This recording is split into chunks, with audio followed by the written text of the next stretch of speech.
Hello everyone. We'll start the new chapter, classification of elements and periodicity in properties of the elements. So this year there are certain changes in the syllabus. Some of the topics which are given in the NCERT are not will be the part of your formal assessment this year, right?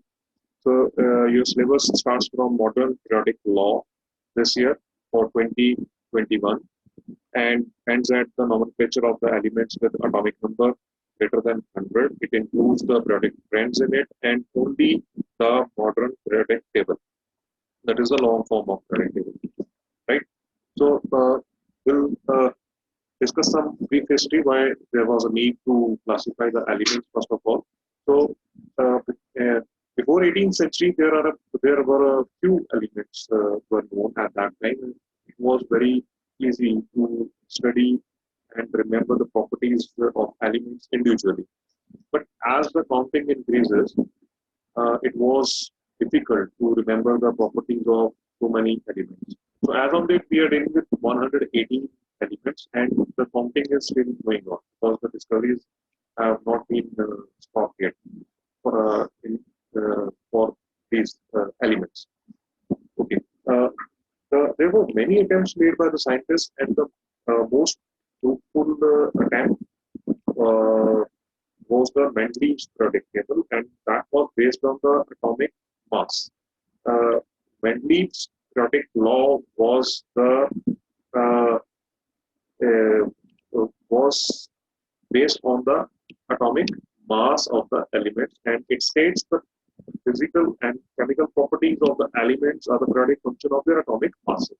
So, periodic function of their atomic masses means the properties repeats themselves after a certain interval of atomic mass. So, we'll start with the modern periodic table now. So, first of all, periodic law, modern periodic law. So, physical and chemical properties of elements are the periodic function of their atomic number. It is the modern periodic law. So Moseley was the one who changed the definition of the periodic law Mendeleev's to modern periodic law because according to Mendeleev's periodic law, the periodic function, the properties of elements are the periodic function of their atomic masses.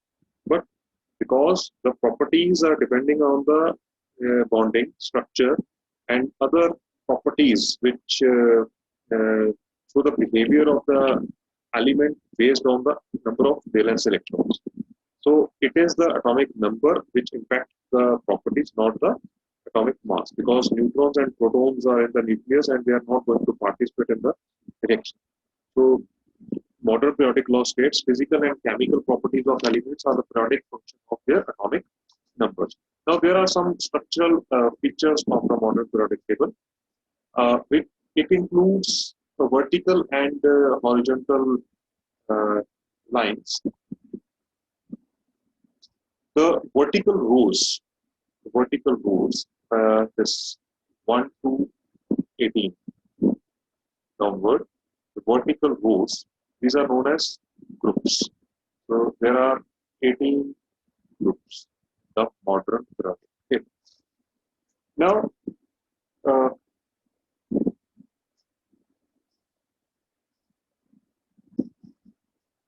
all the groups have the groups have some general electronic configurations. General electronic configuration. For the first group, the electronic configuration is NS1, and the second is NS2, and 13 is NS2 NP1, then so on. So there are certain properties, there are certain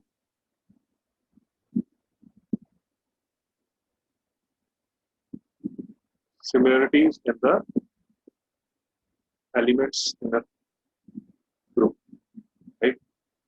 So elements included in a group have same number of valence electrons and valence. So all the elements in the same group have valence electrons, same valence electron in them.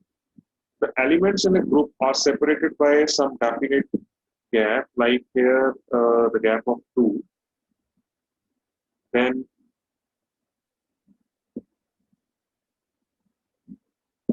8, then again 8, then 18, then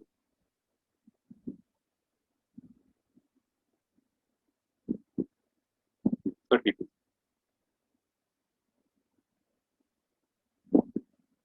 right?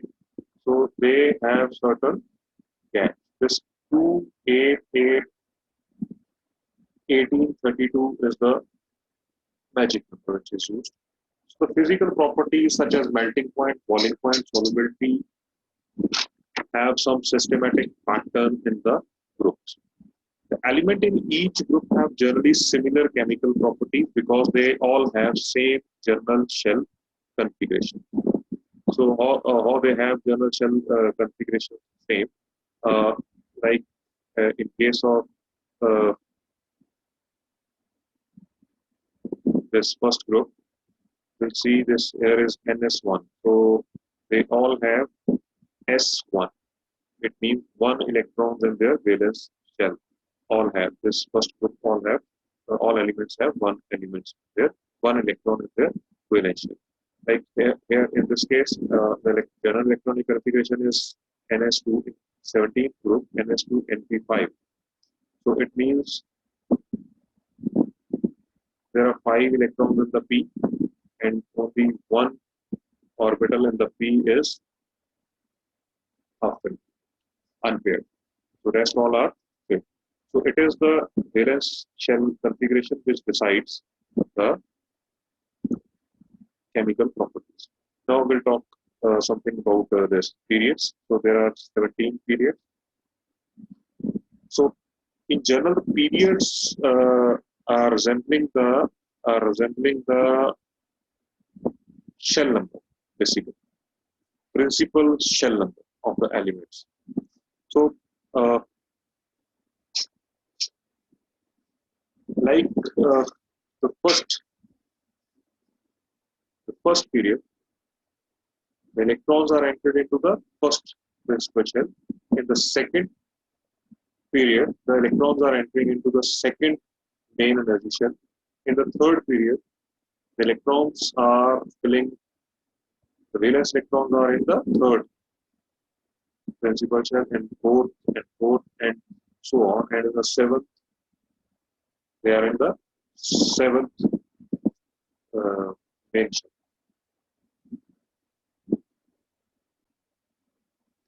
So this is the correlation between the elements in the period and the electrons in the energy shell. Suppose the first period, the horizontal row, the energy shell which is going to be filled is first, and the orbital which is being filled is 1s, and the number of electrons total in contain be 2, and the total number of elements in the period will also be equal to the number of electrons in the number of electrons which are being filled in the orbitals. Like example, third period.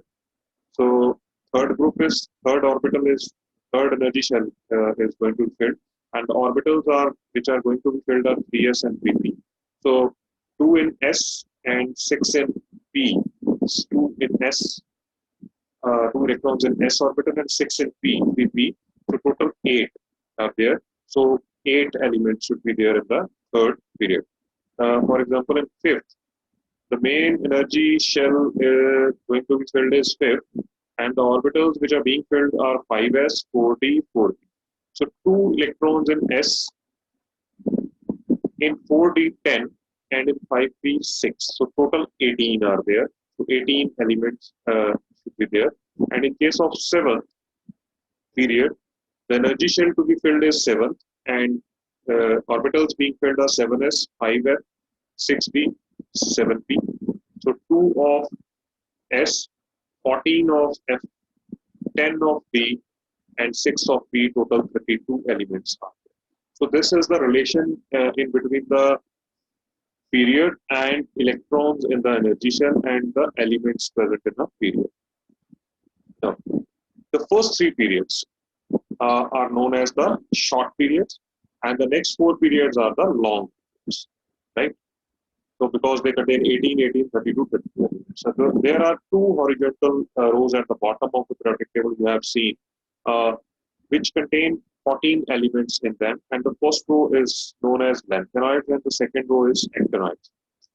So the first row is the part of the sixth period actually, but the electrons filled in this last electrons are filled in the 4f orbital, so they are kept separate from the d orbitals and the d block elements to the sixth period from the sixth period, and actinoids are separated from the seventh period, and the last electrons are entering into the 5f.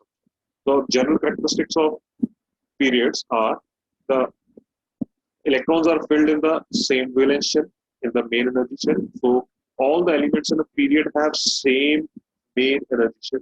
All the elements in a group have same valence electrons. So in a group, same valence electrons, in a period, same filling in the same valence shell. So the next general characteristic is atomic size generally decreases from going left to right.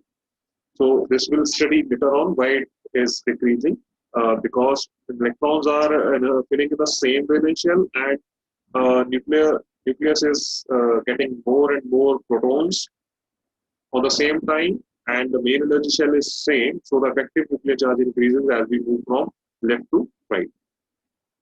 So the metallic character also decreases, non-metallic character increases. Electropositive character decreases, electronegative character increases. So it is the same metallic and non-metallic. So as the electronic configuration changes along the period, the chemical properties of the elements are also changed while we move from left to right. So in a group, the chemical properties are same, but in case of periods, the chemical properties are not same because the electronic configuration is going to be changed as we move from one element to another. So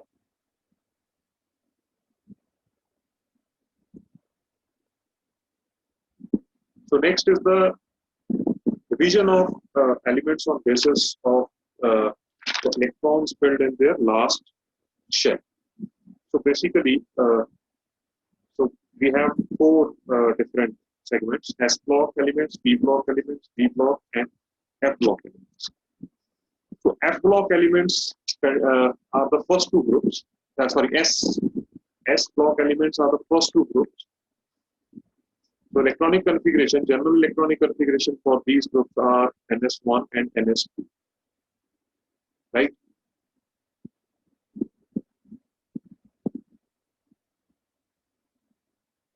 And the first group is known as contains the elements which are known as alkali metals, and the second group contains the elements which are known as alkaline earth metals.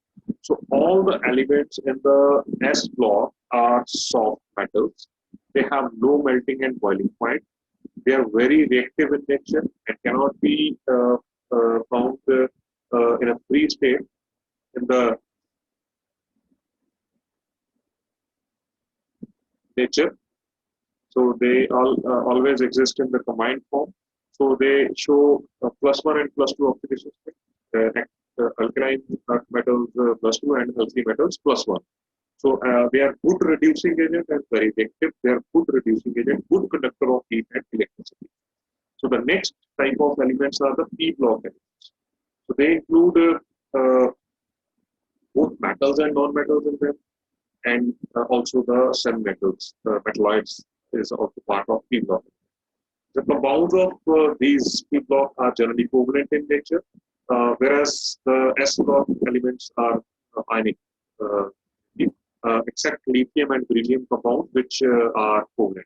In case of S block, only lithium and beryllium are covalent. Rest all are showing +1 and +2 oxidation state, and the compounds formed by them are covalent. So in every period left to right, the reducing character decreases and oxidizing character increases.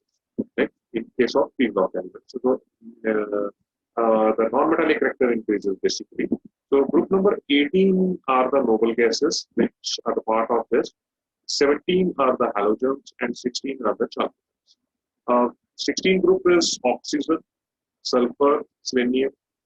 So ores are generally metals exist in nature in form of their oxides, sulfides. So group 16, which contain oxygen and sulfur, are known as chalcogens. Now halogens are the fluorine, iodine. They the salts in the sea are in forms of chlorides, bromides, iodides. So they are the sea salt forming. So hence they are known as halogens. And the noble gases which have completely filled their electronic configuration, outer shell electronic configuration, they have generally NS2, NP6 electronic configuration except helium, which has 1s2, right? So this is about the p block elements. They are metals, non-metals, and metalloids in them.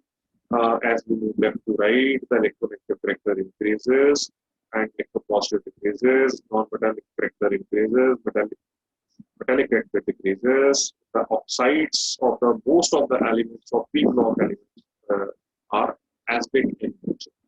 So the next is d block elements. So D block elements are also known as transition elements because these are in between the group number 3 to 12. So the first two are the S block elements, group number 1 and group number 2 are the S block elements, and the next 3 to 12 are the D block elements. And next is P from 14 to 18. So D block elements are the transition elements from most electropositive S to electronegative P block elements, right? Most electropositive S block elements to P block elements. The transition phases D block elements. So as they are known as transition elements. So they are transition elements because they have incomplete D subshell in them, right? So group number 12 in them have fully filled the d orbital. So it is not considered as transition element because they do not have unfilled d orbital in their ground state or either in their any excited state. So they are not transition elements, but they are the part of the d block. So all the metals have high points. They form colored complexes. They form alloys and they act as catalysts also. So these are the general characteristics of the D block element. They have tendency to form alloys. They can act as a catalyst. They are generally, their compounds are generally paramagnetic. They form colored compounds also, which are complex in nature. Right. Now the next is F block elements. The two rows under the bottom of the periodic table, which consists each row consists 14 elements in it. And those rows are lanthanoid series and actinoid series. So lanthanoid series is the part of 6th period and actinoid series is the part of 7th period, right? So all the atomic number 58 to 71 lanthanoid and 90 to 103 are actinoids. So actinoids are the radioactive compounds. They all are heavy metals with very high melting and boiling point. Their compounds are also colored. They show variable oxidation states like D block elements, but their common oxidation state is +3. So now S and P block elements together are also known as representative elements. But when we are talking about representative elements, so group number 18 will not be the part of the representative elements. So group number 18 is considered as noble gases because they are not going to react too much. They have only few compounds. Their elements have only few compounds in nature, which are synthesized by the human. So this is the introduction of modern periodic table. So uh, maybe why YS has been cut so many times. Why for now? One page is also missing from in these photographs. I will share with you.